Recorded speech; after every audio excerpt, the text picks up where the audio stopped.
রংপুরে digital skills for students training কর্মসূচির আওতায় জুলাই ২৪-এর আন্দোলনে অংশগ্রহণকারীদের জন্য বিশেষ প্রশিক্ষণ শুরু হয়েছে।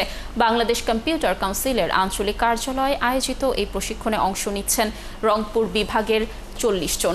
বুধবার রংপুরে বাংলাদেশ কম্পিউটার কাউন্সিলের আঞ্চলিক কার্যালয়ে প্রধান উপদেষ্টার বিশেষ সহকারী ফয়েজ আহমদ তৈয়ব অনলাইনে উপস্থিত থেকে কর্মসূচি শুরু করেন।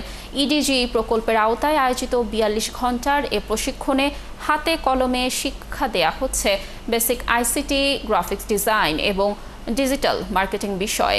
২০২৪ সালের জুলাই মাসের গণঅভ্যুত্থানে আহত শিক্ষার্থীদের দক্ষতা উন্নয়নে এই প্রশিক্ষণ আয়োজন করেছে তথ্য ও যোগাযোগ প্রযুক্তি বিভাগ। আয়োজকরা জানান, এই প্রশিক্ষণ জুলাই বিপ্লবীদের আত্মকর্মসংস্থান ও ভবিষ্যৎ ক্যারিয়ার গড়তে সহায়ক ভূমিকা রাখবে।